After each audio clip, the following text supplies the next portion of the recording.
Permanecer en Cristo es requisito para dar fruto, es el tema de hoy. Permanecer en Cristo es requisito para dar fruto. Como les dije, estamos viendo una serie en los primeros domingos de este año, los primeros meses. Vamos a estar viendo una serie en las parábolas de Jesús y queremos ver cómo esas parábolas todavía se aplican el día de hoy a nuestras vidas, porque es la palabra de Dios y la palabra de Dios es viva y es eficaz. La parábola que vamos a ver hoy es la parábola que Jesús narra diciendo: yo soy la vid verdadera y ustedes son los pámpanos. Dice que su padre, dice que Dios es el labrador.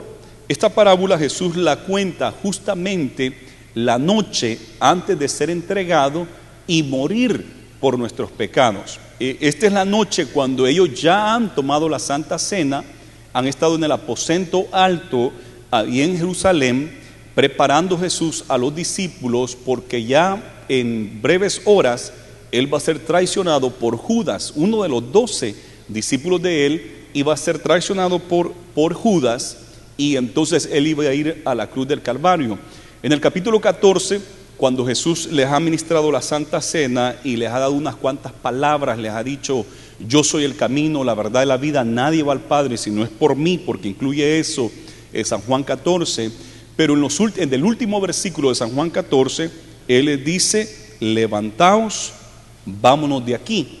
O sea que cuando les cuenta esta parábola, el capítulo 15, ya no están en el aposento alto, donde han tomado la Santa Cena, donde Jesús les ha lavado los pies a los discípulos. Ya no están en ese lugar que habían preparado para la Pascua, sino que ahora Él les ha dicho: levantaos, vámonos de aquí.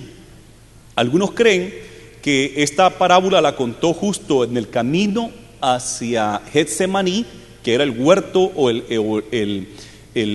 más bien el huerto de Getsemaní, donde Él fue entregado por Judas. Puede ser que fue en el camino o fue en el mismo lugar.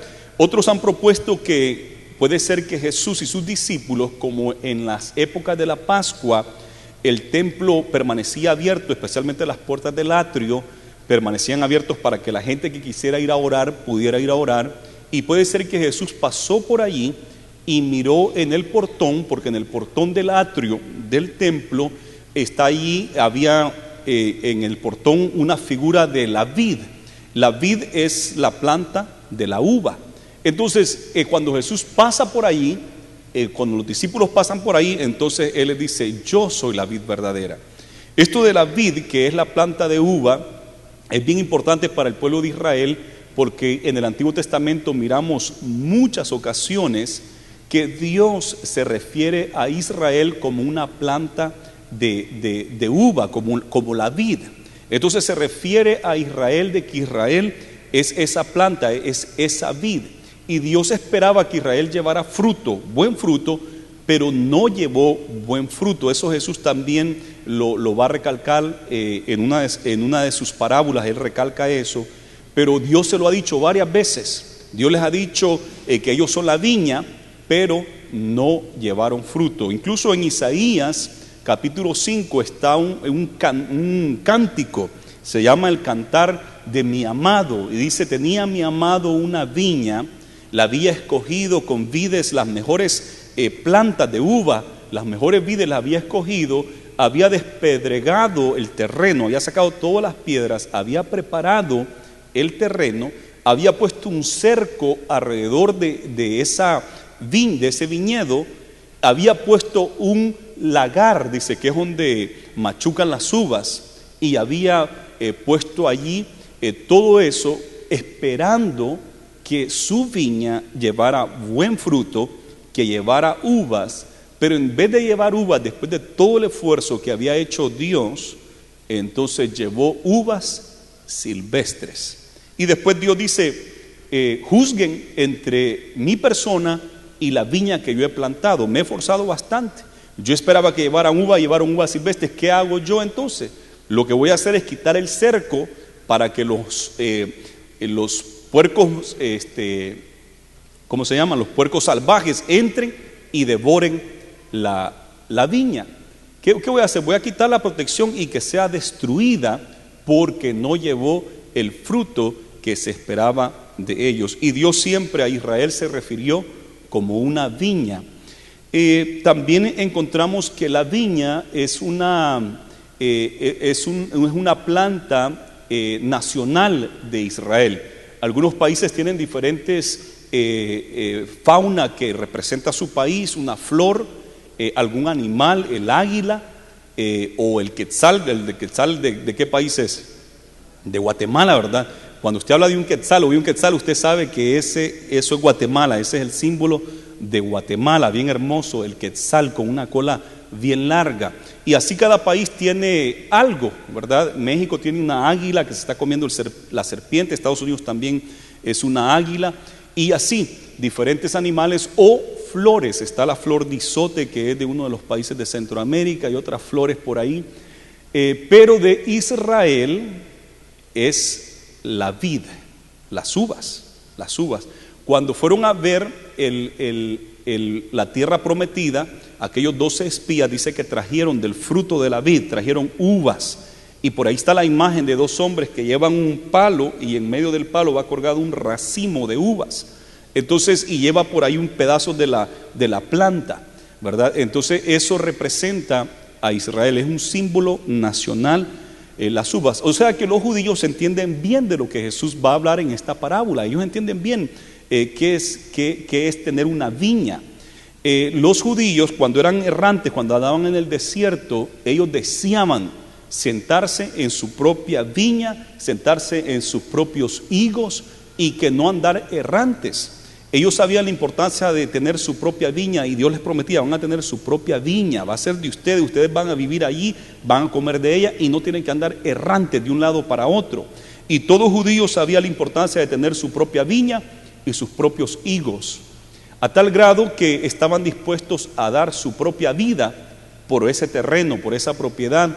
Y le pasó a un hombre en el Antiguo Testamento, en el libro de Reyes, encontramos que un rey quiso la viña de Nabot, de un hombre que se llamaba Nabot, y él quería esa viña, y él la quería para él porque era una viña que daba mucho fruto, un lugar bien hermoso, muy cómodo, muy deseable el terreno de este hombre. Y el rey dijo, esa viña yo la quiero, mira, te la quiero comprar. Él dijo, no, esta es mi viña, yo no te la vendo, yo no se la vendo a nadie. Esta viña mi padre me la dejó a mí y esto es propiedad de nuestra familia, eso es sagrado, no podemos vendérsela a nadie, esto es de nosotros, la viña. Pero el rey, aconsejado por su esposa, la reina Jezabel, que es una mujer también muy malvada en la Biblia, Jezabel dice, pues si tú eres el rey, ¿por qué estás triste ahí? ¿Por qué estás llorando ahí? Mátalo y agarra la viña. Y le hizo caso, lo mandó a matar y tomó la viña de Nabot. Imagínese usted, Dios juzgó a ese rey por eso mismo que hizo, fue uno de los últimos pecados que ese rey cometió, y Dios le trajo un juicio terrible a él y a su familia, y Dios vengó esa sangre de Nabot. Pero este hombre, la viña era tan preciosa para él, tan preciada, que no estaba por venderla. Y eso es lo que Dios quiere que nosotros entendamos. Nosotros es un poco difícil entender eso de la vid, pero para ellos era bien fácil. Nabot dio su vida por su viña, no le iba a dar. Y así Dios ama tanto su viña, que somos nosotros, que era el pueblo de Israel, y quiere que nosotros llevemos ese fruto, porque Él nos cuida, Él nos ama, Él está contento con su viña. Pero cuando no se lleva el fruto adecuado es cuando Dios no le agrada, porque Él ha hecho todo lo posible para que nosotros llevemos ese fruto. Él ha dado todo lo que se necesita para llevar fruto. Yo sé que aquí hay varios hermanos que han trabajado en la uva, saben los procesos de la uva, la poda, todo eso, las pasas, cuando ya ponen las uvas a que se seque, y hay aquí muchos, la gandola me parece, y por ahí he ido aprendiendo palabras que ustedes me han enseñado de lo que han hecho allí en las viñas. En este caso, pues ustedes no son los dueños de esas viñas, ¿verdad? No son los dueños de eso, pero trabajan y hacen su dinero de eso, varios hermanos y varias gente. Mientras predico este mensaje, lo estoy predicando aquí en el Valle de San Joaquín, que estamos rodeados de viñas, de uvas, las uvas de California, que son bien codiciadas en el mundo, es bien conocido por esas uvas y por esos vinos. Así es que vamos a entrar entonces ahora en detalle a lo que es esta parábola. Fíjese lo primerito que dice Jesús en el versículo 1. Yo soy la vid verdadera y mi Padre es el labrador. Yo soy la vid, ahora Él es la planta. Les había dicho que el pueblo de Israel es la vid, el pueblo de Israel es la viña. Pero aquí Jesús está cambiando ahora esta ilustración y ya no dice que el pueblo de Israel es la viña, sino que le está diciendo yo soy la vid. Porque Dios había dicho yo planté mi viña y mi viña no llevó fruto, sino que llevó fruto silvestre. Voy a quitar el vallado, voy a quitar toda la protección, que se la coman los cerdos salvajes. Pero Jesús ahora dice yo soy la vid. ¿Por qué Jesús puede decir que Él es la viña cuando la viña representa a Israel? Israel es la viña. ¿Por qué Él puede decir esto? Porque Él, siendo Dios, se hizo hombre. Y hemos hablado bastante de esta verdad de la encarnación, cuando Dios se hace hombre. Y bien importante que se hace hombre y no nace en Egipto, no nace en Babilonia o Inglaterra o Francia o México, no nace en ninguno de estos países, sino que Él nace en Belén, de la tribu de Judá. Y es bien importante que Él nace, su nacionalidad es hebrea, Él es judío. Eso es bien importante. Entonces, al hacerse Él hombre, siendo Dios, se hace hombre, ahora Él pasa a ser parte del pueblo de Dios. Él le gustaba el título Hijo de Hombre.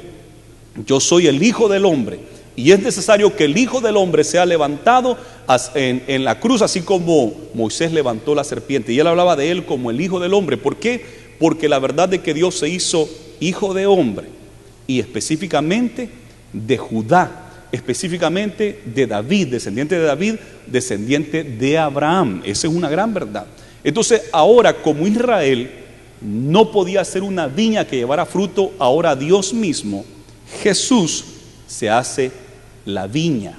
¿Para qué? Para que el pueblo de Dios pueda llevar fruto.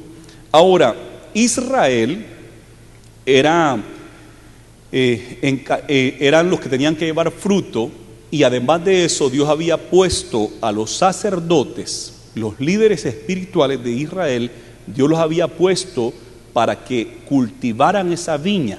Les había puesto el sacerdocio de Leví, les había puesto el sumo sacerdote Aarón y sus hijos, les había dado los escribas, les había dado reyes que tenían que asegurarse de que el pueblo caminara en el camino de Dios, pero aún así no lo hicieron.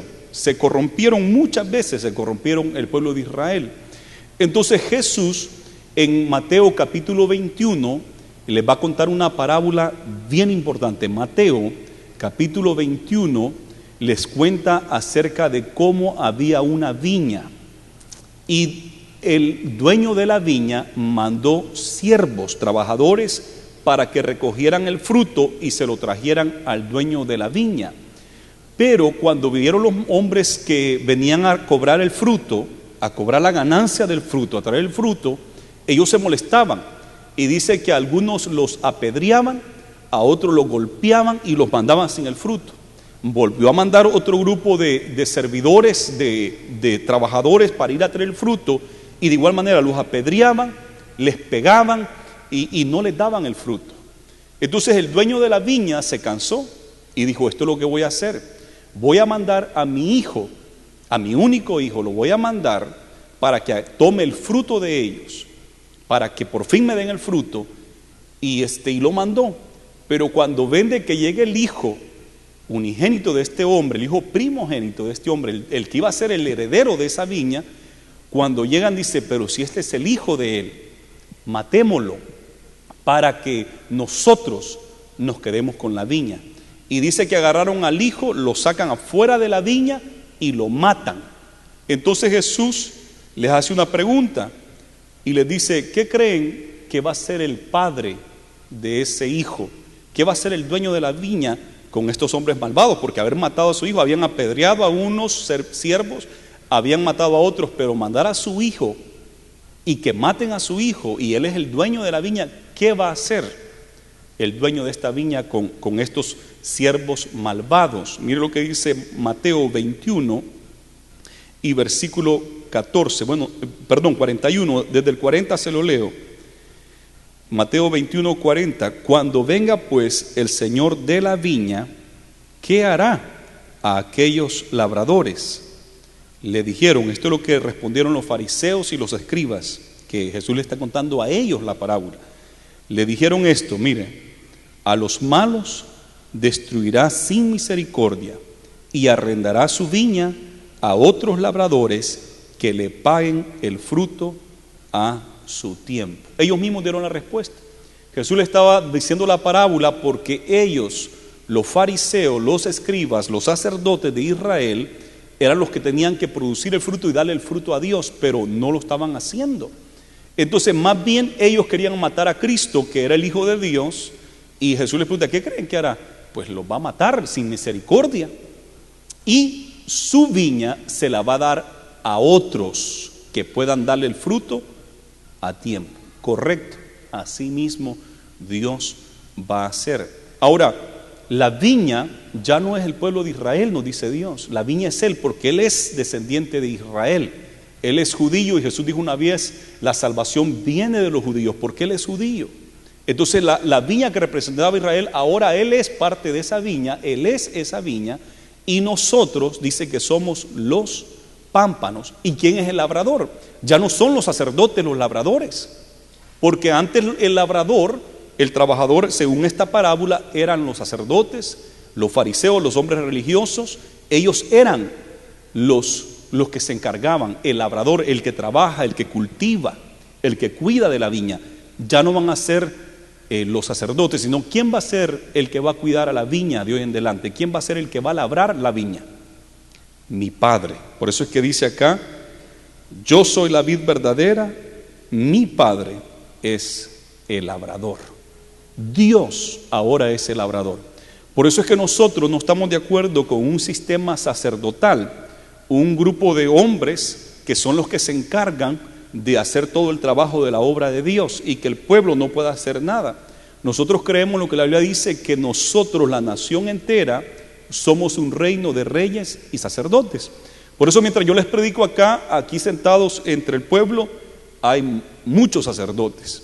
Predican la palabra de Dios cada semana, oran por los enfermos, ministran las necesidades del pueblo, al igual que yo.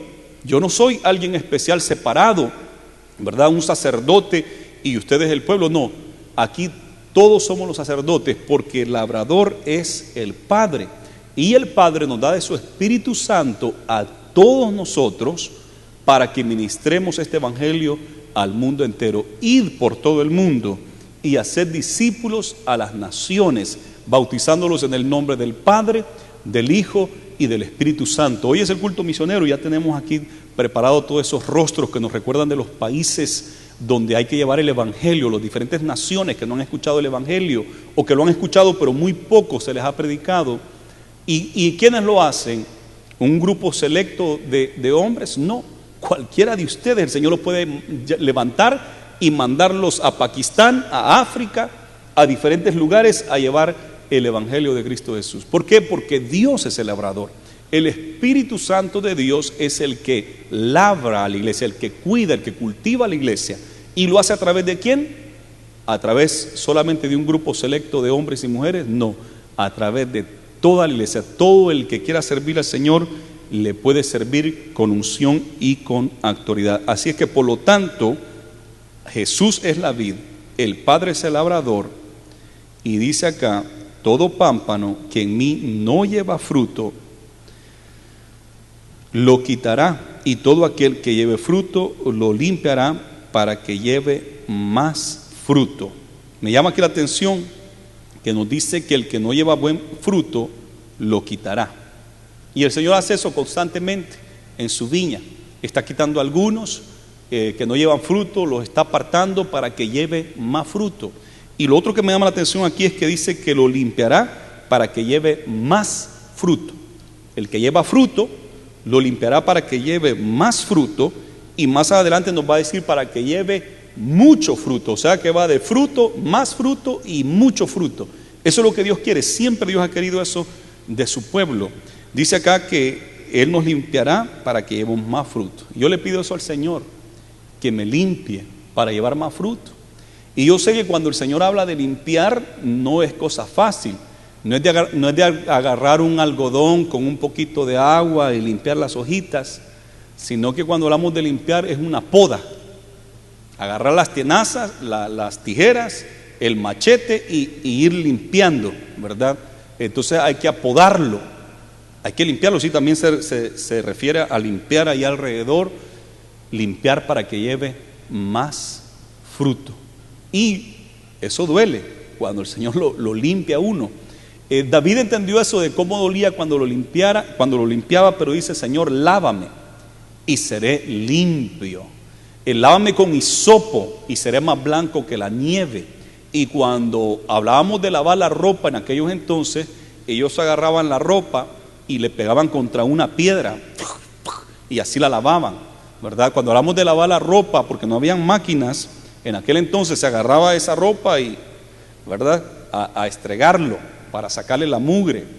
Bueno, y aún si fuera moderno, las lavadoras, yo no quiero estar adentro de una lavadora porque debe estar bum, bum, bum, dando vuelta ahí. Y entonces el Señor dice: límpiame, y tiene que limpiarlo, y eso duele. Pero Señor, límpiame. Yo lo digo como David: límpiame, porque quiero llevar más fruto. Y duele, y por veces es vergonzoso. Cuando el Señor nos tiene que limpiar, es vergonzoso que todo el pueblo se dé cuenta de cómo el Señor lo limpia de cosas que usted no debe estar haciendo. Y lo estruja ahí, y qué vergüenza, pero debe de ser limpiado. ¿Por qué? Porque queremos llevar más fruto. De otra manera, el Señor lo quita. El que no lleva fruto será cortado, será quitado. Pero el que lleva fruto, gloria a Dios, porque nos va a pasar por un proceso que no es fácil, pero nos va a pasar por ahí. El versículo 3 nos dice: ya vosotros estáis limpios por la palabra que os he hablado. Ustedes ya están limpios por la palabra que yo les he hablado. Y esa es la verdad. La palabra del Señor, cómo nos limpia.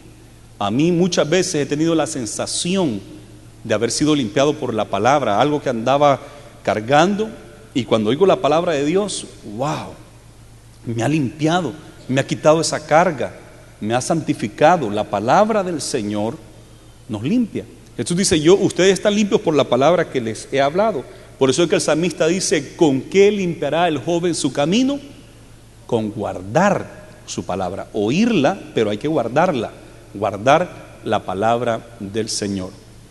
Muchos predicadores ancianos americanos tenían un dicho que dice: esta palabra, cuando tú lees la Biblia, te aleja del pecado, pero el pecado te va a alejar de la Biblia.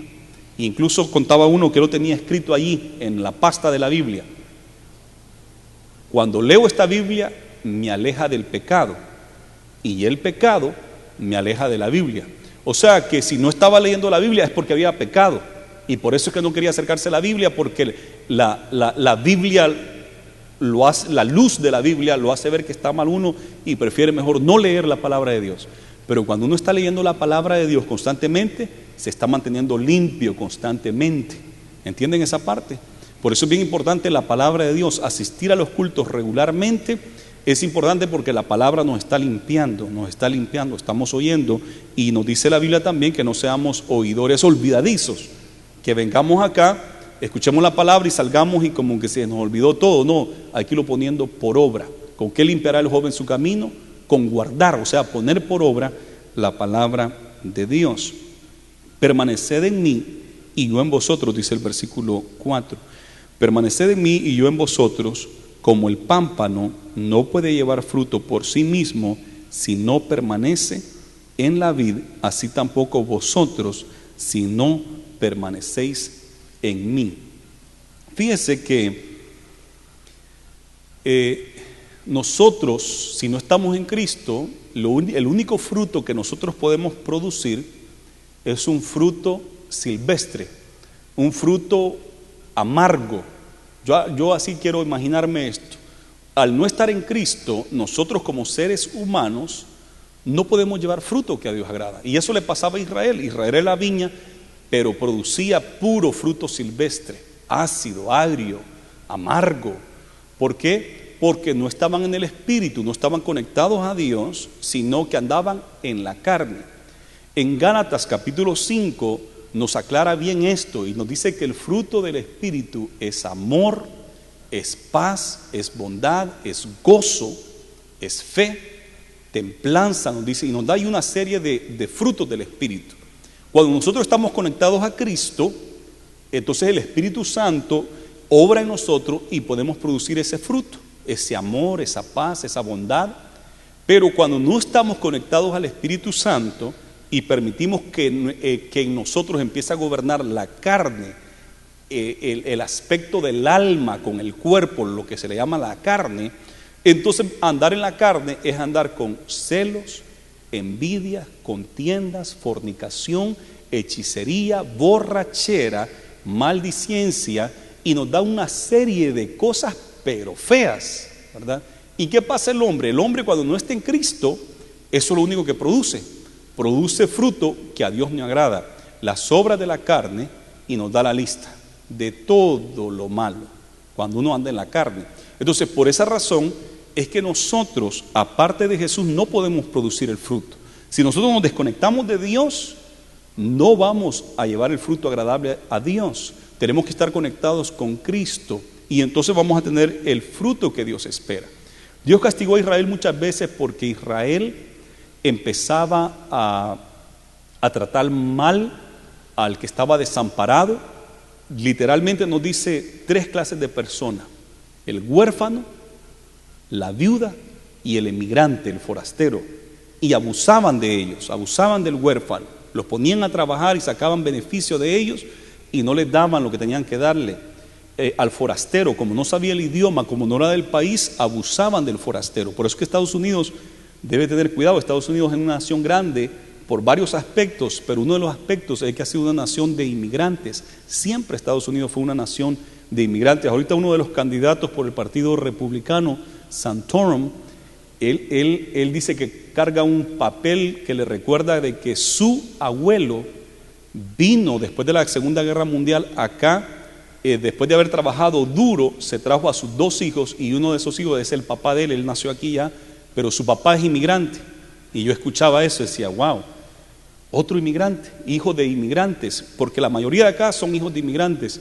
Y qué feo cuando se les olvida eso y quieren empezar a tratar muy mal, y especialmente ahorita que el inmigrante, la colonia más grande de inmigrantes es el latinoamericano. Y qué feo cuando se empiezan a poner enojados y quieren mandarnos de regreso a México, Centroamérica, y qué feo eso, ¿verdad? Y tienen que tener cuidado, porque Dios le dijo a Israel, tú fuiste forastero en Egipto, así es que ten cuidado de los forasteros cuando vengan a tu tierra, trátalos bien, ayúdales. Y Estados Unidos así hizo al comienzo, muchos forasteros. Tú fuiste forastero en Egipto, ellos fueron forasteros cuando vinieron, incluso el Día de Acción de Gracia habla de cuando ellos vinieron y eran forasteros, pero aquí Dios le dio la victoria y pudo nacer la nación de Estados Unidos. Y es un peligro cuando la nación se olvida de eso, porque Dios a Israel, cuando los mandó cautivos a Babilonia y entró la nación de Babilonia y destruyó la nación de Israel, fue específicamente por una de las cosas, fue por haber olvidado el derecho del huérfano, la viuda, el forastero, por no haber dado descanso a la tierra, por los 490 años que tenían que haberle dado descanso cada 7 años y no le dieron descanso. Y ahí el Señor les enumera las cosas por qué los iba a castigar. Y una de esas resalta el no tener amor, el no tener misericordia. Eso es una de las cosas que a Dios más les desagrada. Jesús lo dijo cuando habló acerca del diezmo.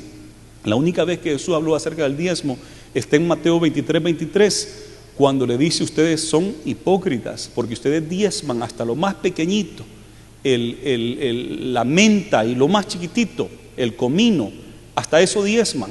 Se ganan $2 y pum, dan los 20 centavos de diezmo. Son bien estrictos en sus diezmos.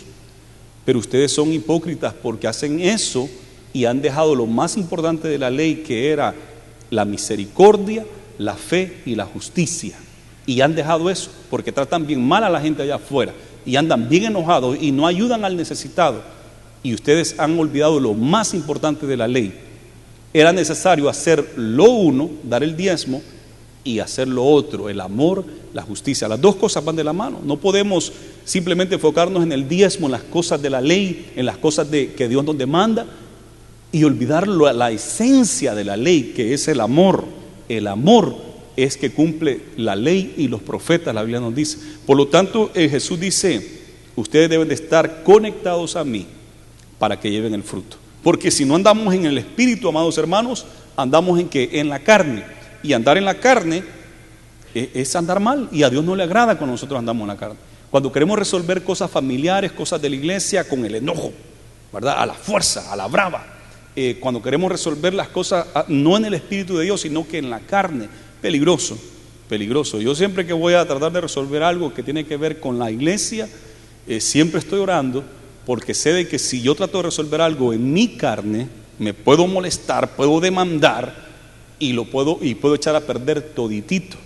Por eso es que, Señor, ayúdame, Espíritu Santo, dirígeme, cómo voy a hablar, qué voy a decir, sé tú guiándonos. Por eso los 40 días de ayuno y oración que tenemos, porque todo esto del trabajo de la obra de Dios debe ser en el Espíritu y no en la carne, porque echa a perder la obra de Dios.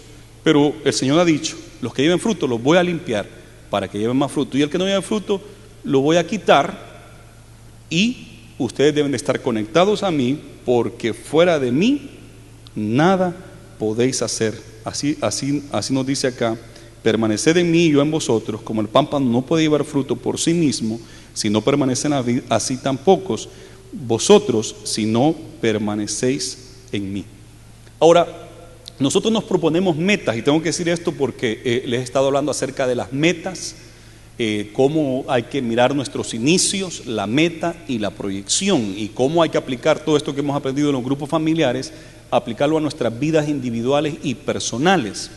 Y es importante que hagamos eso, pero recuerde de que sin Cristo usted no puede hacer nada, ¿verdad? Podemos nosotros, con los grupos familiares, todo el pueblo se está movilizando a trabajar, y hemos crecido en gran manera porque hay muchos hermanos trabajando, evangelizando, predicando.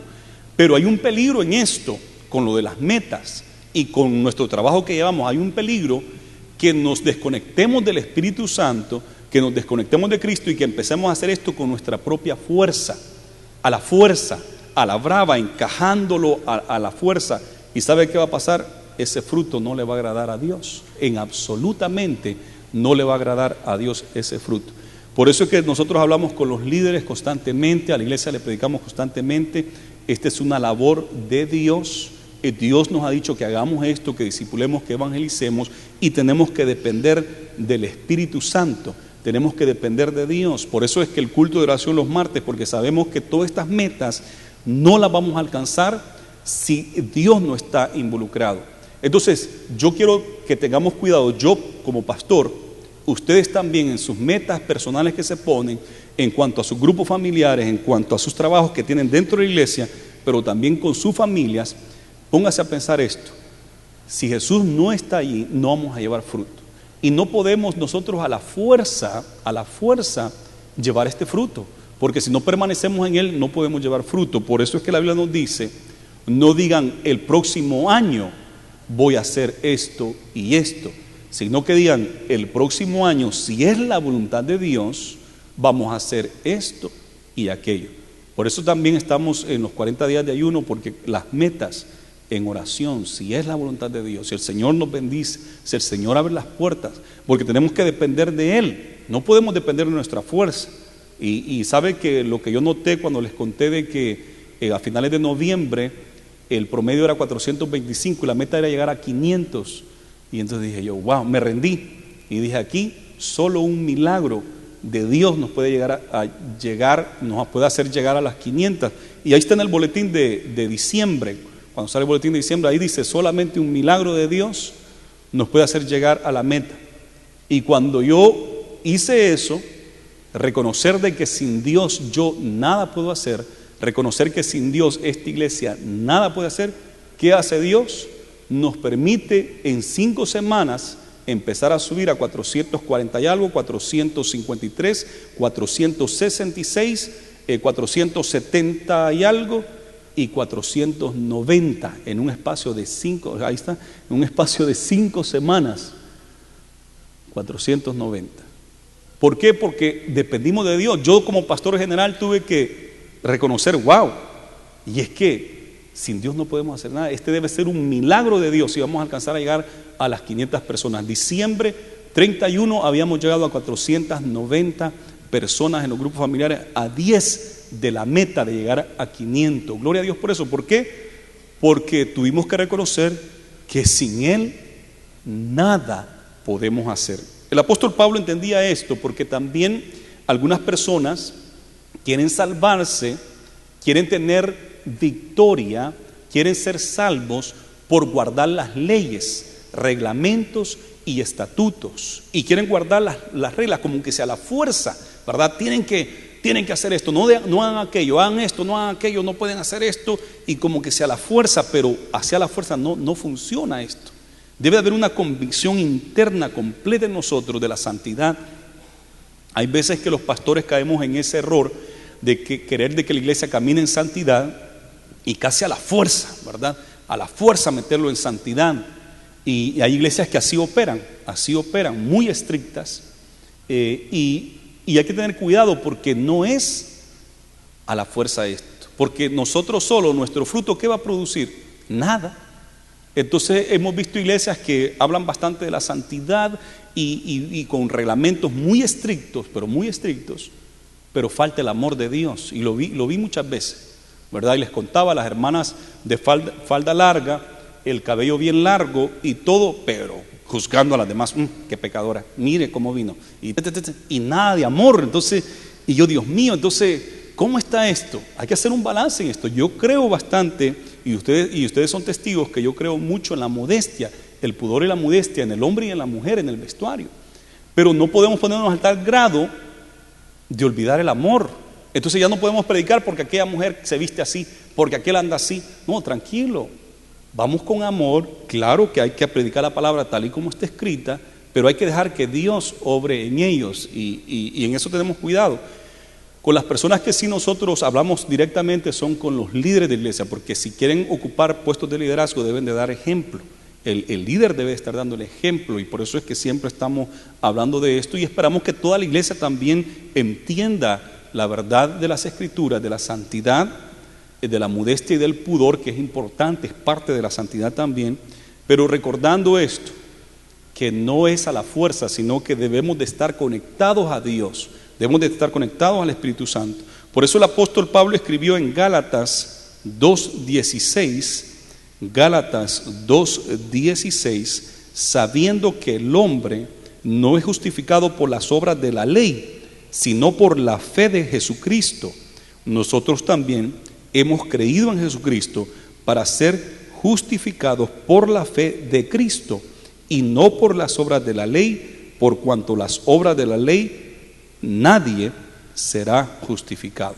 La justificación, la salvación no se puede a la fuerza por las obras de la ley, no se puede.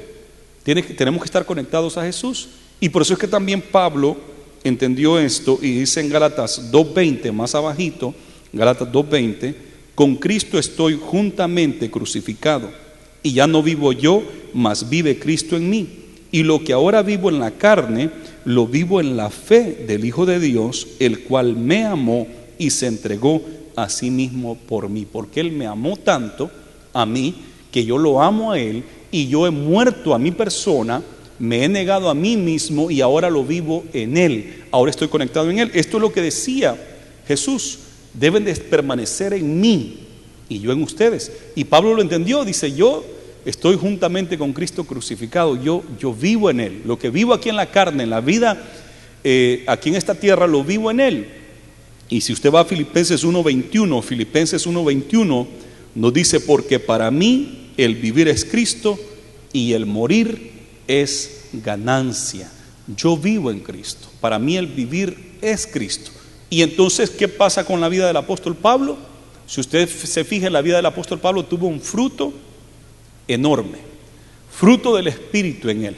Un hombre amoroso, un hombre que estuvo dispuesto a dar su propia vida por predicar el evangelio de Cristo y especialmente a los gentiles, a los que no eran judíos, a nosotros, los gentiles. Llevó mucho fruto también en el sentido de ganar muchas almas, de abrir muchas iglesias, de escribir una gran parte del Nuevo Testamento. Llevó un fruto, wow, de todos los hombres de la Biblia. Yo creo que Pablo es el que ha llevado más fruto de todos, en el sentido que escribió muchas de las epístolas del Nuevo Testamento, en el sentido que trabajó incansablemente. Al final él pudo decir: he acabado la carrera, he peleado la buena batalla, he peleado la batalla, he acabado la carrera. Lo dio todo, lo dio todo. ¿Por qué? Porque él vivía en Cristo. Para mí el vivir es Cristo. Para mí el vivir es Cristo y el morir es ganancia. Y nos dice aquí también que ya no vivo yo, mas Cristo vive en mí. Eso es andar en Cristo, eso es permanecer en Cristo. Y si nosotros queremos llevar fruto, tenemos que permanecer en Él constantemente, todos los días. ¿Cómo se hace? A través de la oración, a través de la lectura bíblica que nos limpia, a través de poner por obra esta palabra, amar al prójimo, andar en ese amor, en ese gozo, en esa santidad. Entonces Dios va obrando en nosotros y Jesús va creciendo y nuestro yo va menguando. Dice el versículo 5: yo soy la vid, vosotros los pámpanos, y el que permanece en mí y yo en él, este lleva mucho fruto. Así como Pablo, este lleva mucho fruto, porque separados de mí nada podéis hacer. Yo creo que Pablo estudió estas porciones bíblicas, se las metió por dentro, las entendió muy bien, porque él tiene un versículo que va con este. Jesús dice: fuera de mí nada podéis hacer, y es una verdad. Pero Pablo lo dice de una manera positiva y diciendo lo mismo: todo lo puedo en Cristo que me fortalece. Sin Él nada podemos hacer, pero todo lo puedo en Cristo que me fortalece. Todo lo puedo en Cristo, y sin Él nada puedo hacer. Y esa es la verdad. Sin Jesús nada podemos hacer. Por eso es que le digo, las metas, el trabajo de nuestra iglesia, los trabajos que ustedes están haciendo, recuérdese de permanecer en Él. No empiecen a hacerlo en la carne, no lo empiecen a hacer por fuerza, porque tiene que hacerlo como obligación, sino que asegúrese de que usted esté siempre conectado con el Señor. Porque cuando estamos conectados con Dios, entendemos por qué hay que hacerlo. Si no, se nos olvida por qué, y empieza a estorbarnos, empieza a cansarnos, ya no queremos nada, porque nos hemos desconectado y se nos ha olvidado el amor de Dios por la humanidad y por qué es que nosotros debemos de seguir predicando la palabra del Señor. Debemos de estar conectados a Dios, conectados al Espíritu Santo. Sin mí nada podéis hacer, pero Filipenses lo dice también: todo lo puedo en Cristo que me fortalece. El que en mí no permanece, versículo 6, será echado afuera como pámpano y se secará, y los recogen y los echan en el fuego y arde. Eso es lo que va a pasar. ¿Qué pasa si usted corta uno de esos pámpanos, una de esas ramas de la vid, y ya está brotando un poquito las uvas verdes, ¿verdad? Chiquititas están brotando, pero ¿qué pasa si usted corta esa rama, ese pámpano, y lo pone ahí? ¿Qué va a pasar? Se seca, porque la savia deja de llegarle. Así es que tenemos que estar en Jesús para que el Espíritu Santo siga llegando a nosotros, la vida siga llegando a nosotros, porque Él es la vida. Pero si la cortamos, se va a secar y no va a poder llevar fruto en absoluto. Entonces, ¿y qué pasa cuando se ha secado? No sirve sino que para quemarla. En Ezequiel capítulo 15, es bien pequeño el capítulo 15 de Ezequiel, pero allí el Señor nos da una ilustración muy importante y dice, como siempre ha comparado a Israel como una viña, como una vid. Entonces Él dice: ¿qué es Israel? Es una viña, pero como no lleva fruto, no sirve para nada. Entonces debe de ser arrancada, y cuando se arranca esas ramas se hace, es leña prácticamente, porque como es un poco grueso, ¿verdad? Es madera. Pero dice él: ¿pero de qué sirve la madera? De la viña. Las naciones alrededor de ellos son árboles con buena leña, Líbano, cedro. Pero Israel, que es una viña para llevar fruto, al no llevar fruto, ni siquiera sirve para madera. La madera servía para muchas cosas. Y entonces dice Dios de Israel, ahora que se ha tenido que arrancar porque no lleva fruto, no sirve para madera. ¿Puedes acaso cortar algo de esa madera y hacer algo para ponerlo en la pared y colgar algo de ello? Eso es lo que dice. ¿Vas a poder tomar una estaca de allí y ponerla para colgar algo? No, no sirve, no sirve. Si no, y dice, Dios dice allí en Ezequiel 15, y si no sirvió cuando estaba plantada para dar fruto, ¿cuánto más va a servir cuando ha sido arrancada? Porque no va a servir para madera, no se va a poder hacer una silla, un mueble, no sirve para nada. Y como no sirve para madera, no se puede hacer nada creativo con ella, entonces hay que hacer ¿qué? Quemarla. Quemarla. Solo para eso va a servir, para quemarla, para hacer leña, para darle fuego. Esto es bien importante. En Hebreos nosotros leímos y estudiamos en la serie pasada de los últimos meses de diciembre, estuvimos viendo la epístola de Hebreos y miramos ahí 3 amonestaciones, 3 precauciones que el Señor nos dio. Tengan cuidado de no deslizarse, de no endurecer su corazón, de no volver atrás. Y se nos da esas advertencias que siendo ya cristianos, siendo ya plantados en esa viña, siendo pámpanos, podamos ser arrancados. Y aquí nuevamente en el capítulo 15 de San Juan nos vuelve a dar esa idea. Cristianos que ya están en la viña, pero que no están llevando el fruto y van a ser arrancados. Como les dije, siempre hay grupos de hermanos que creen que media vez uno es salvo ya no pierde su salvación, ¿verdad? Y viven con esa enseñanza constantemente. Y no ponen atención a estos versículos que el Señor nos está dando una advertencia. Ya como cristianos, ya como parte de la iglesia, podemos ser arrancados y echados al fuego, porque eran parte de la vid, eran parte de la iglesia, eran parte, pero se arrancaron y se echaron al fuego. Y este es un peligro, y nosotros debemos de considerar esto, que podemos ser arrancados y echados al fuego si no llevamos el fruto que Dios espera de nosotros. Y no un fruto de ganar muchas almas, eso lleva también parte, pero el fruto que el Señor está buscando es el fruto del Espíritu en nosotros. El amor, la paz, la bondad, la misericordia, eso es lo que Dios anda buscando, ese espíritu noble que nosotros debemos de tener como cristianos. No un espíritu jactancioso, no iras, contiendas, griterías, pleitos, enemistades, que eso es lo que trae la carne. Entonces, muy fácil podemos pensar que ya estamos dentro de la iglesia, estamos ya salvos, estamos en la viña, pero también, si usted no lleva el fruto, será arrancado y echado al fuego. Será arrancado y echado al fuego. Así es que debemos de tomar esto en cuenta, debemos de tomar esto bien en cuenta.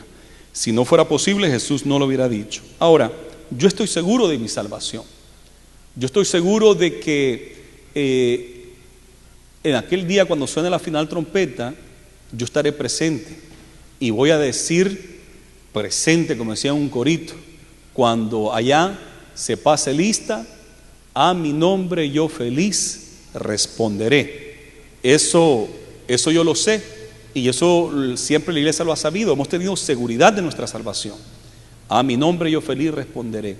Y también dice, sin santidad nadie verá al Señor, pero yo sé que le veré, porque con su espíritu me santificaré. Entonces sí sabemos de que hay que permanecer hasta el fin y que hay que vivir vidas de santidad, pero también sabemos que la vamos a hacer porque Él es poderoso y porque Él nos va a ayudar. Y esa es la fe que tenemos y esa es la esperanza que tenemos, pero hay que saber también que hay un peligro de ser arrancado y echado al fuego por no llevar el fruto que Dios espera de nosotros. Continúa diciendo acá, y si permanecéis en mí y mis palabras permanecen en ustedes, pedid todo lo que queréis y os será hecho. Qué hermoso esto. Si nosotros permanecemos en el Señor, pidamos todo lo que queramos y será hecho. Si nosotros permanecemos en Él y sus palabras permanecen en mí.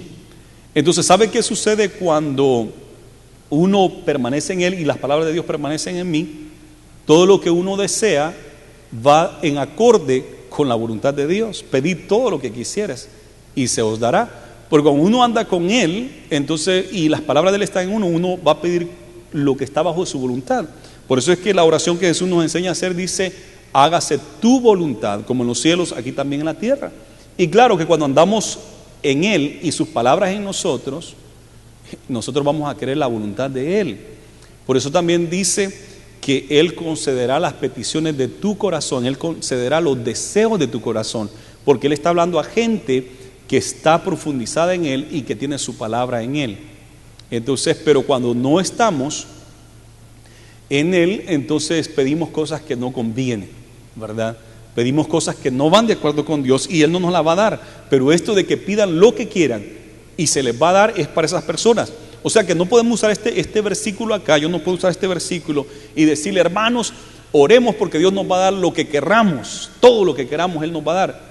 No, porque Él está diciendo que el que permanece en mí y sus palabras permanecen en Él, entonces ese puede pedir lo que quiera y se le será dado, ¿verdad? Hay que tener cuidado con sacar fuera de contexto los versículos, porque esto es para las personas que tienen al Señor y que aman al Señor y que su palabra de Dios está en ellos. Entonces pueden pedir lo que quieran y se les será hecho.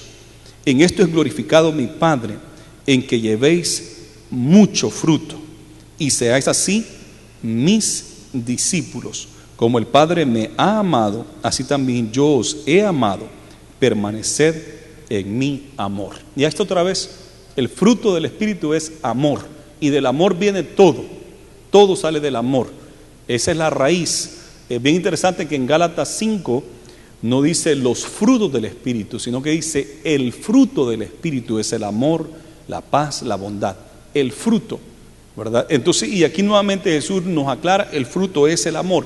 El Padre me ha amado a mí, su Hijo, y Jesús, el Hijo, nos ha amado a nosotros y Él quiere que nosotros permanezcamos en su amor. Somos discípulos cuando llevamos mucho fruto, así serán mis discípulos, porque eso es lo que Dios quiere, que llevemos mucho fruto, mucho amor, mucha dedicación a Él, eso es lo que Él quiere. Y entonces serán sus discípulos si hacen esto. Y eso es lo que Dios quiere de nosotros. Y de verdad yo también quiero llevar mucho fruto, quiero llevar el fruto de Dios en mi vida y también quiero trabajar para su obra. Y dice acá que permanezcamos en su amor, y dice el 10: si guardareis mis mandamientos, permaneceréis en mi amor, así como yo he guardado los mandamientos de mi Padre y permanezco en su amor. Y ahí está la verdad. El fruto de Dios es que llevemos ese amor, y nos dice que si guardamos sus mandamientos, si mantenemos el amor, vamos a guardar sus mandamientos, porque la Biblia dice que la ley y los profetas se cumplen en dos cosas nada más: amarás al Señor tu Dios con todo tu corazón y a tu prójimo como a ti mismo. Eso es todo. Si nosotros amamos a Dios de todo corazón, con toda nuestra fuerza, nuestra mente, nuestra alma, ¿qué va a pasar? Vamos a guardar los mandamientos de Él. No vamos a tener otros dioses, no vamos a tener imágenes, no vamos a dejar de asistir a la iglesia, porque lo amamos a Él, amamos su palabra. Y cuando amamos al prójimo como a nosotros mismos, no le vamos a mentir, no le vamos a robar, no le vamos a codiciar, no vamos a tener envidia de Él, no vamos a guardar enojo, rencor, porque le amamos como a uno mismo. Entonces, de esa manera se cumple toda la Biblia. El amor, el amor. Y eso es lo que Jesús está diciendo. Por eso es que hay que estar conectados a Él, porque de verdad que para poder perdonar, para poder amar, es duro. Jesús dijo una vez: ustedes saludan a los que les saludan. Eso es fácil. Eso hasta el ateo, el pagano, el mundano, el publicano, los gentiles, dijo una vez, todos ellos saludan a los que les saludan. Y todos ellos aman a los que le aman, a sus familiares lo aman, pero ustedes, su justicia debe ser más grande. Ustedes amen a sus enemigos, amen a sus enemigos, y oren por los que los ultrajan, y bendigan a los que les maldicen, porque cuando nos maldicen también nosotros les maldecimos. Más a ti, ¿verdad? Entonces los maldecimos también, pero dice Dios, no. Nuestro amor debe ser real y debemos de amar a nuestros enemigos, orar por los que nos ultrajan, bendecir a los que nos maldicen, hacer bien a los que nos hacen daño. Eso es lo que el Señor quiere, y así se cumple la ley, así se cumple la palabra del Señor. Eso es lo que el Señor demanda de nosotros, ese amor, que nosotros como iglesia permanezcamos en Cristo, que su Espíritu Santo permanezca en nosotros y que podamos llevar ese fruto, ese amor, ese gozo, esa paz, esa bondad, esa misericordia en el corazón de cada uno de nosotros. ¿Por qué no inclinamos nuestro rostro? Démosle fuerte ese aplauso al Señor. Gloria a Jesús. Gloria a Dios. Inclinemos nuestros rostros y meditemos en la palabra de Dios. Gracias, Jesús, porque tú eres la vid verdadera.